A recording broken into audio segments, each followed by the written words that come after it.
Farnoosh. Welcome to About Progress.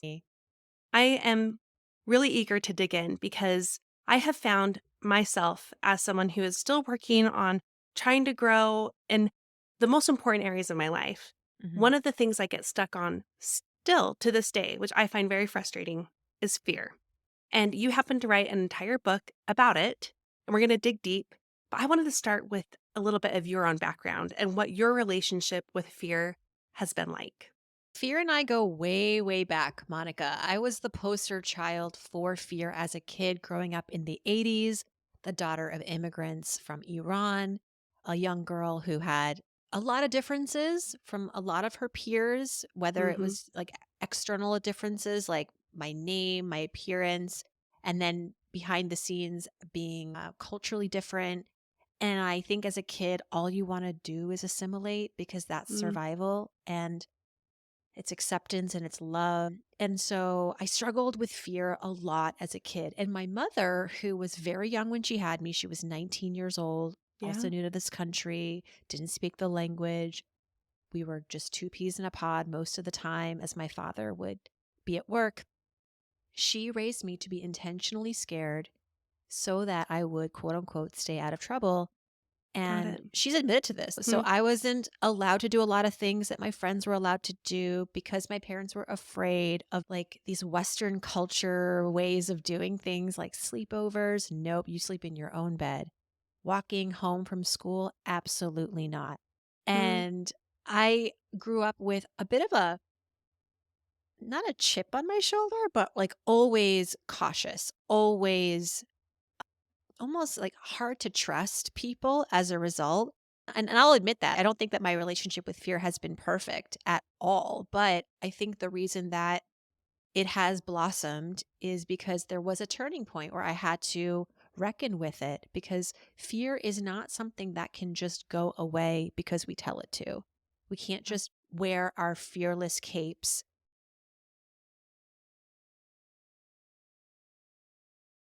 and not do the work that is required before you put on that cape and actually go do the thing without fear overwhelm. You have to unpack your fears, you have to learn from them, and you have to find a way to tip the scale of that balance of power so that you are the one who is in charge of that fear, not the other way around.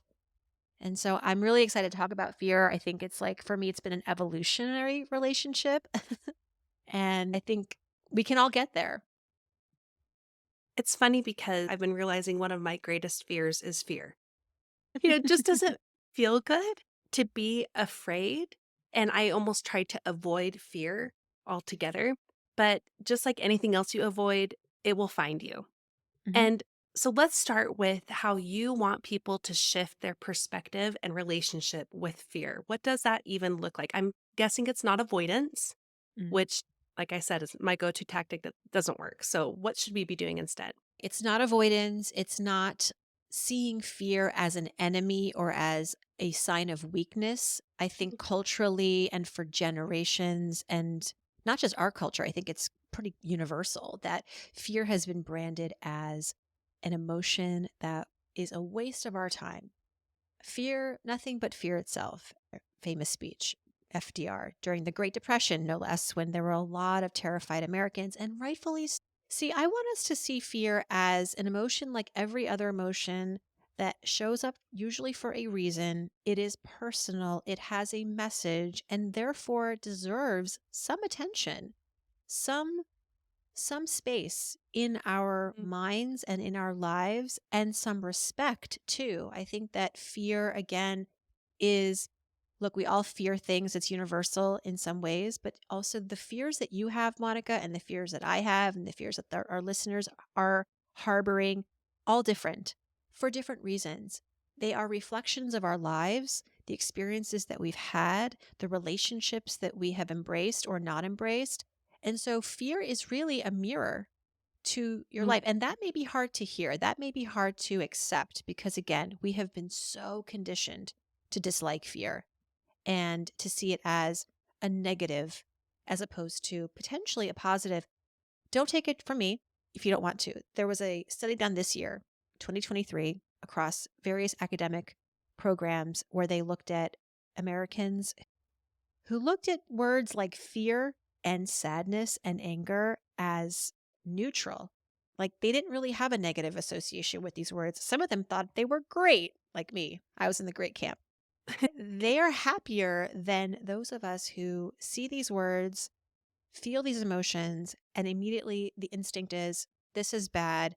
I am weak. I don't like this.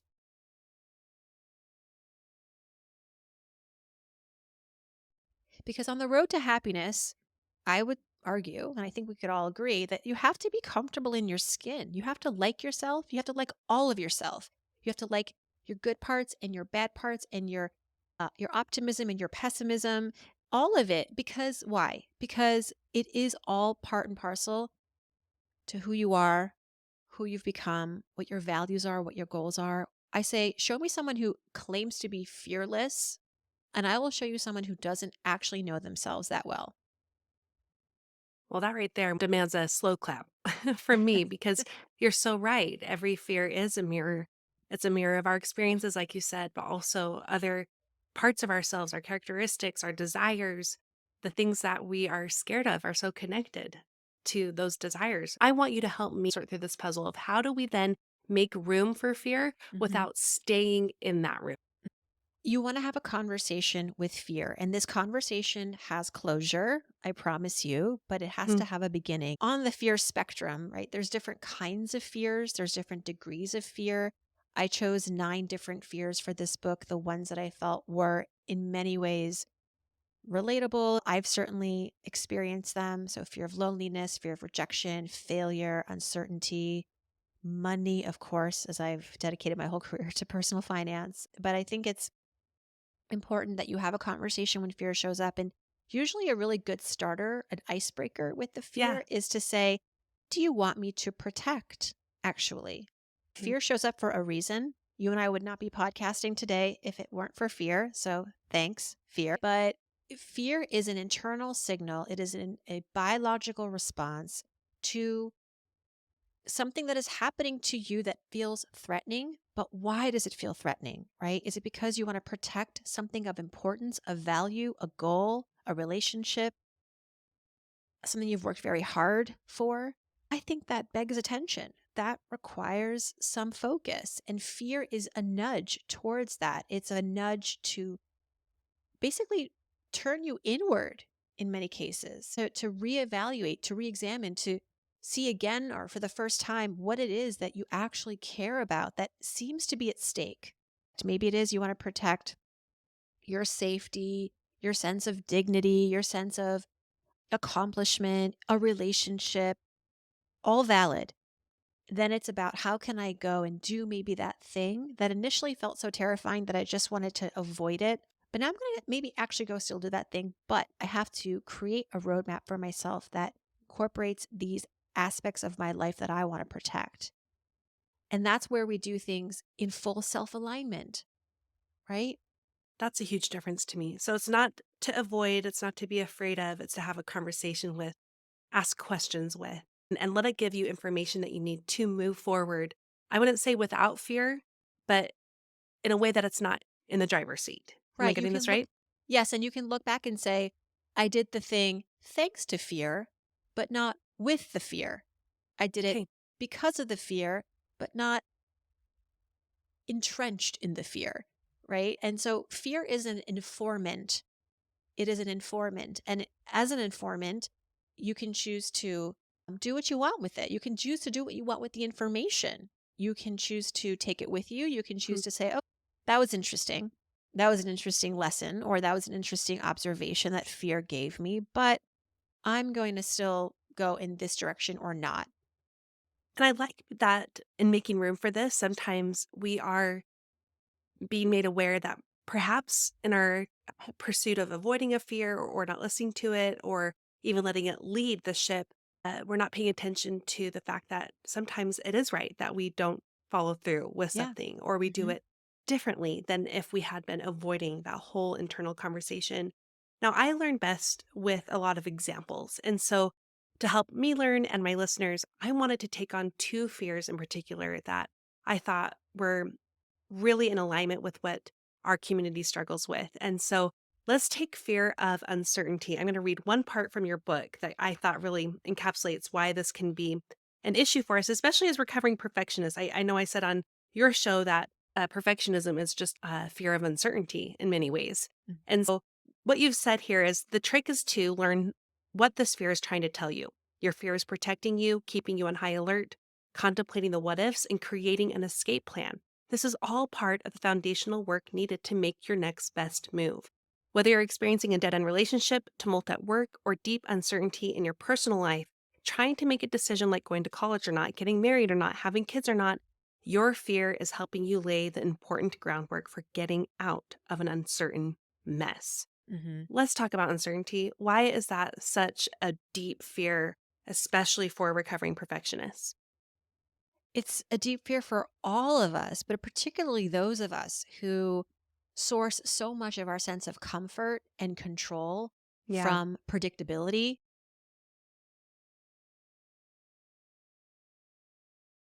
from knowing what's going to be around the corner and that sense of control. But we all know that is just a recipe for disappointment. Perfectionism is the antidote to deep disappointment because life doesn't work that way. Hmm. And I am grateful for that early onset realization. I think because of being the daughter of immigrants, because growing up in a country that wasn't originally our country, that we had a lot of adversity in my household.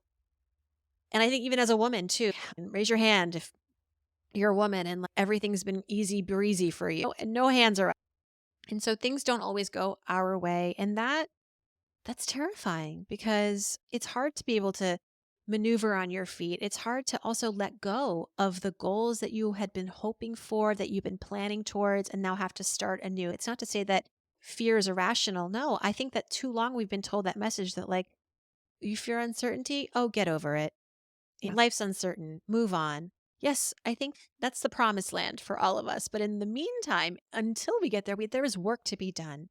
And I think one of the ways that we can work towards a place of having more resolve with uncertainty and the reality of uncertainty and how to use this fear healthily and constructively is that when you fear uncertainty, first realize that you're probably not wrong to fear it. And now your work is really to identify the things in your life that are unshakable, that are certain. And when uncertainty comes up, your fear wants you to protect your sense of control. But that doesn't mean you now have to go and try to take matters in your hand that are not within your reach. We cannot control externalities, but what are the internalities? What are the things within your realm that you can touch and hold and mold and influence and shape and redirect and use and leverage? And I would say it's a long list.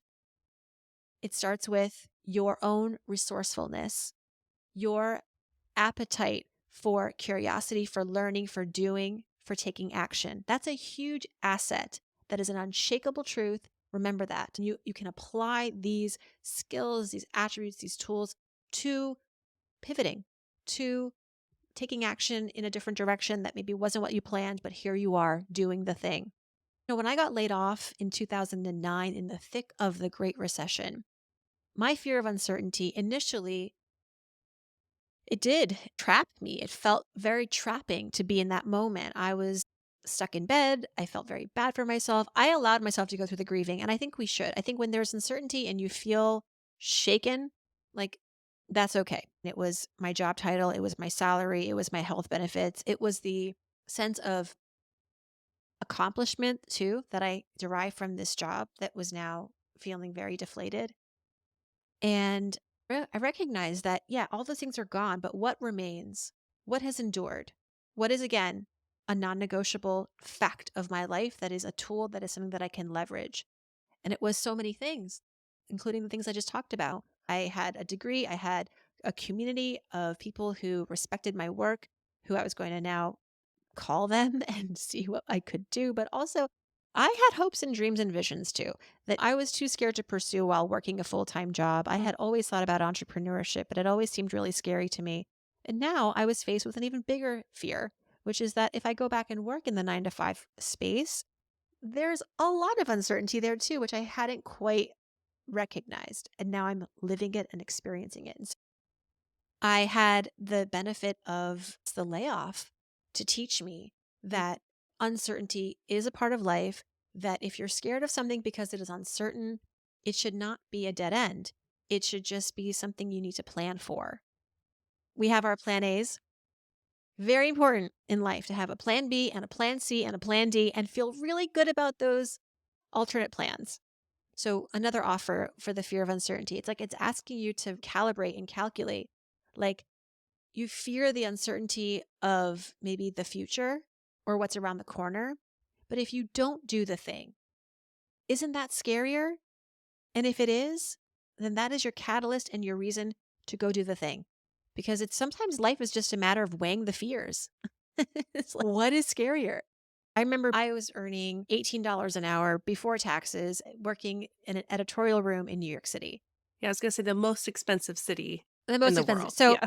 I almost got fired from that job. I was not doing so hot at it. But in my mind, I knew exactly why I had come, what I wanted to get out of this experience. And maybe it wasn't going to check off the entire list of things that I wanted out of my first job, but it had enough. It had enough that I said, okay, I'm going to do this.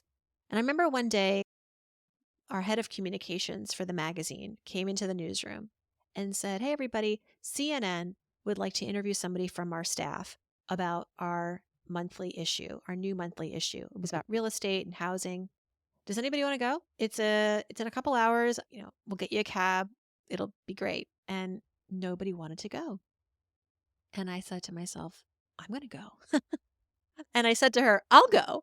And she's like, "You're the intern." And I was like, "If nobody else wants to do it, I will do it." And because I knew that if I did nothing else during this job, this would actually be a stepping stone for me. Because I had in my head that I'm going to come here and create opportunities. And this opportunity wasn't intended for me, but I volunteered and I got it. And I got on CNN. I think I was like 22 years old, my first live national television hit. I used that 3-minute segment to get me my next job in television and the next job and the next job. So it's like, yeah, on paper, that job wasn't maybe ideal or sexy or even affordable. But if you have an eye on your prize and you know what your prize is going to be, for me in that scenario, like just sinking my teeth into that New York media market. I remember there was one actor who talked about his early days in acting, and we know acting is full of rejection and full of uncertainty. But like, I wasn't going to wait for the role. I wasn't going to wait for the perfect movie. I was going to go pick up trash at a movie studio because for me, that was success and progress for where I was in that stage of my pursuit of acting. I just need to be near the actors. I need to be near the action. And if I have to be the assistant to the assistant, if I have to pick up the trash, like I will do that. And he probably did. And I'll never forget stories like that because it's just a reminder of how to thrive during uncertain times and when, you're not sure how you're going to get from point A to point B, but just get going. Well, you said this earlier, no matter what, we're living with a level of uncertainty. And I think it's so easy to forget that. And instead, when we're only thinking about the future, we stay stuck in a holding pattern where our holding pattern is just as uncertain as what could come, if not even more, like you said, weighing that out. So I appreciate your perspective there. I also want to talk about fear of failure. This to me is the root of so many issues.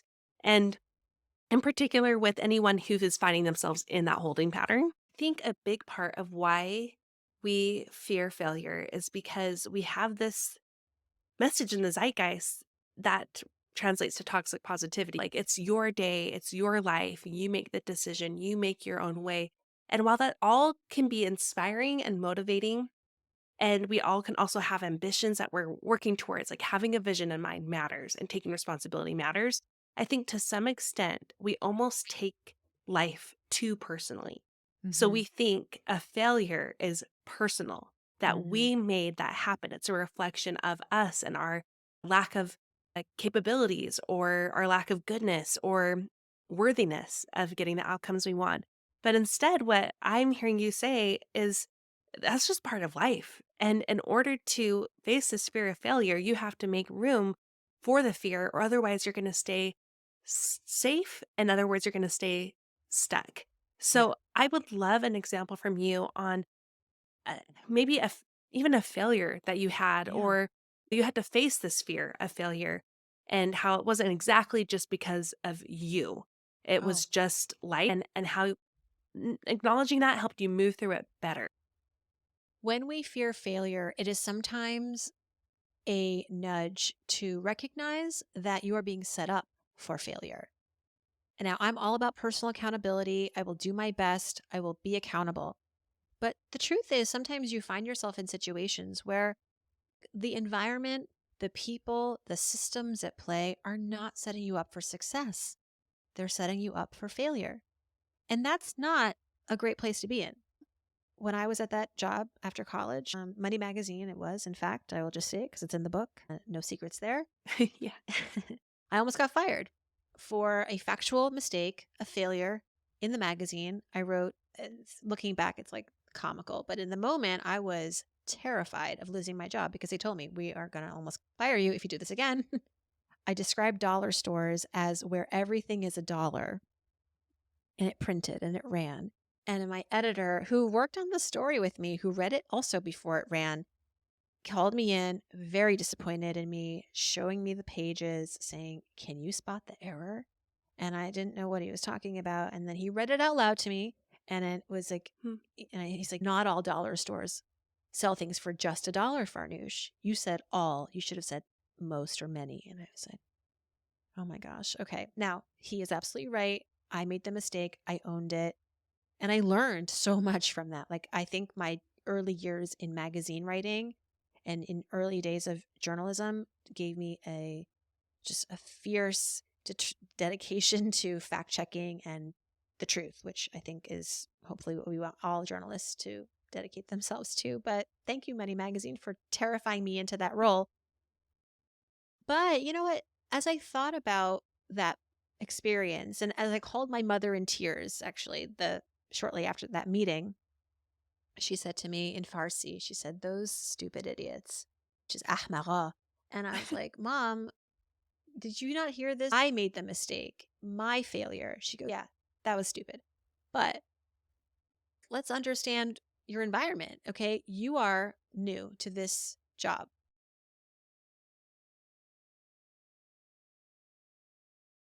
and you worked with a professional senior editor on this article who also didn't catch the mistake. Just a little behind the scenes of how magazines get produced. Like, it's not done in a silo. There's many multiple steps and eyeballs reading the work. It is highly vetted. And I took the blame, obviously, because it was my writing. My byline is right there. But she said, "This doesn't sound to me like a place where you're going to be coached. It doesn't sound to me like a place where you're going to be given any forgiveness, and not that we want to be excused all the time, but this was my first mistake. It was unfortunate that it was printed in the magazine. But again, like, not a place for cultivating relationships and mentorship and all of that. And that there was no recognition that failure is universal. These editors saying to me, like, "We would never do something like that." And it's like, really? I'm pretty sure you run corrections every single month. And so I appreciated that coming from my mother, especially because she was pretty hard on me growing up. And so for my Hmm. mother to say that and to recognize that, I kind of meant a lot. And I didn't quit. I didn't go back and yell at my boss. I didn't self sabotage. Instead, what I did was I put that piece of knowledge in my back pocket. I recognized this isn't my forever place. But while I'm here, I'm going to make the most of things. I'm going to learn from this failure. The next time an article crossed my desk and I was responsible for fact checking it, I did it like it was not just my job, but my life's duty. And I actually caught 16 errors. And this was somebody else's article. Look, everyone's making mistakes. I'm usually the one finding Yeah. them. When it was my article, nobody was fact checking my work. And therefore, the mistake came onto the pages. But I was like, you know what? This isn't my forever place. I'm going to find somewhere else to go. In the meantime, I'm going to leave here with rave reviews. And months later, I did leave for another job. And when I left, they said, "Oh my gosh, were you not happy here?" And I said, "No, I had a great experience. I'm just ready for something new. And that was the truth. I took that failure with me to the next job, insofar as I was very vigilant about my fact checking. But I also recognized what other things the fear taught me, which is that when you choose to work somewhere, try to choose a place where you will be supported, where you will be set up for success, where they are rooting for your success and not attacking you or threatening you at the sight of your initial failure. That, first of all, was a collective failure in some ways. A lot of our listeners are parents, and I'm translating this to real life too, outside of a job, which of course totally matters, but a lot of our day-to-day responsibilities entails things in the home and with kids, and how we can create a climate and a culture within our four walls of our homes on making room for imperfection, making room for failure, and also making room for fear, which Mhm. I think you've done an excellent job of modeling how that can look. Do you have any other takeaways for the parents who just want to make sure that their kids are set up for success, balancing that line of being a helicopter parent, but also being like a hands free, like not really involved parent? Mhm. What does that look like in terms of everything we've been discussing today? It's a timely question, I think, especially with some new books out right now on this topic, because I think we're all realizing as our children are now going to college, some of them, and they're not doing well with failure. They're not doing well with rejection or loneliness and all of the fears associated with that, because maybe they were set up too much for success, and particularly the very specific kind of success, which is get into college and that's it. Because college is hard to get into. And our culture really values that degree. And so we work really hard to get our kids into college. But what seems to be the issue now is that we have forgotten generally how to also equip our kids with sort of emotional strengths and life skills that I think far exceed the importance of a bachelor's degree, right? But it's like things like being self accountable, dealing with your fears of rejection and loneliness, dealing with failure and uncertainty. And so when they're young, how do we teach this to them? To some extent, as a parent, you have to be okay with letting them experience these failures on their own. I remember a parent told me one time that her child didn't want to do his homework. And of course, it's our maybe our instinct to be like, let's do it. We're doing it now. You might do it for them. But she said, fine, don't do it. And I'm going to see how you feel when you go to school and you deal with that consequence. And lo and behold, after a couple of days of going to school without his homework, he recognized how bad that was. Because sometimes kids, it's not enough for their parents to tell them, here's what the consequence is going to be. It's when they go out in the real world and they actually feel that consequence. And so, another example, parents love to wake their kids up in the morning. I do that for my kids. But when they get to be 13, 14, 15, maybe they need to just get themselves up to school themselves, which may mean being late for school sometimes, which may mean missing the bus, but it's on them. And the next day they won't do it. And again, it's these sort of like little exercises that are sort of, it's easier, right? Just wake your kid up. It's easier. Just Mhm. do the homework together, put the homework in their backpack, make sure you do it because they won't. But enough times when they don't do it and then they experience the consequence in the real world, uh, there is nothing better sometimes in terms of helping acquire those life skills. A great book on this is called Erasing the Finish Line. Anna Homayun, she's been on my podcast. Yes. She has just written about how we set so much pressure on our children to just get into school and the academics, whereas we forget to talk and coach them through a lot of these executive functioning skills, these self accountability skills. And really, that's what's going to help them navigate life, right? When they get to college and they fail a paper or they get rejected from a friend group or a sport group, how that shouldn't cripple them. But it is. A lot of kids are returning home, calling their parents, I don't want to go to college anymore. I think as parents with younger kids, these are the things I'm implementing is just setting them up for success at home, though, right? Because when they feel competent being able to do things, that's what brews confidence. If I just tell my son, go make yourself cereal, and I haven't shown him where the cereal is, and I haven't shown him how to open a milk carton and I haven't put it in a place that's reachable, guess what? He's going to spill. He's going to feel bad. And it's my fault because I'm the Mhm. adult. I should have been able to set him up better for success. It doesn't mean I do it for him, but I make it more of an accessible and easier sort of accomplishment so that he gets the confidence and then he gets the know-how too. He can't control his height at his age. So things like that may seem small, but they really do go a long way in making them feel really capable.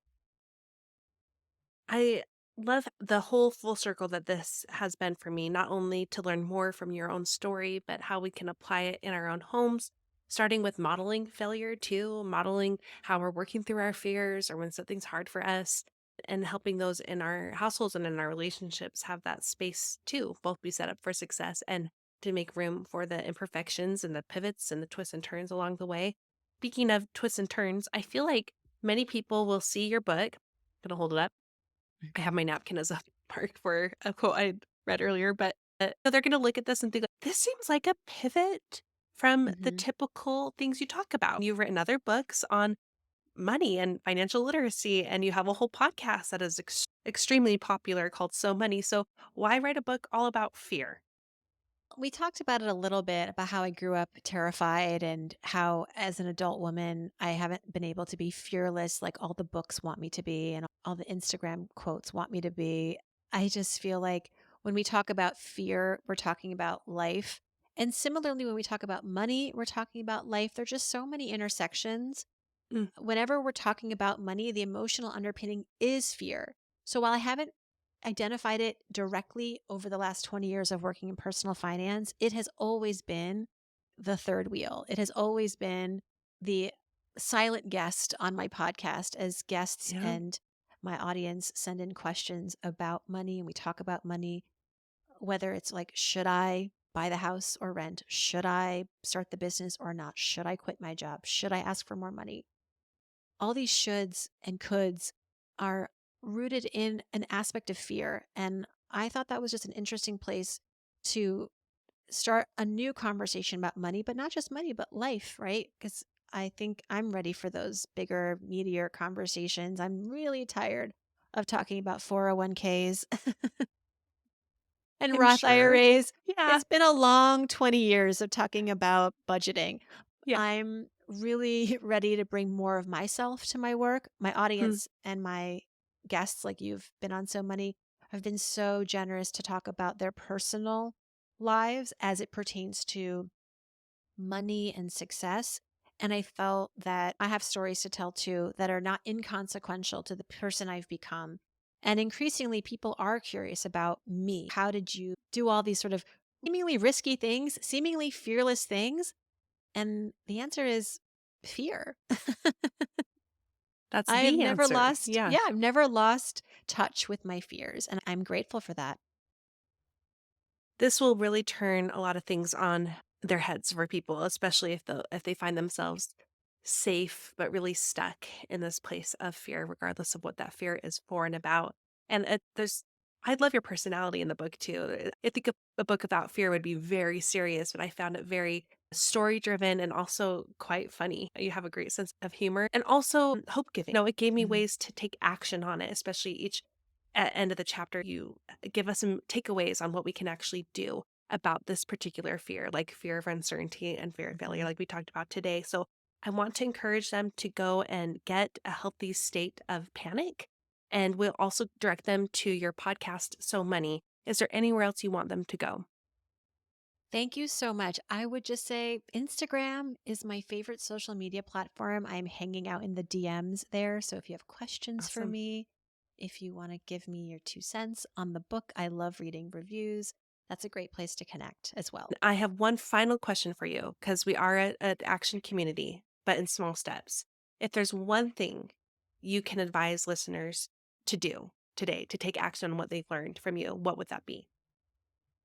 Think about what fears you have, but at the intersection of also what excites you. Hmm, Typically, new endeavors, things we haven't tried before, they excite us, but there's also an element of fear.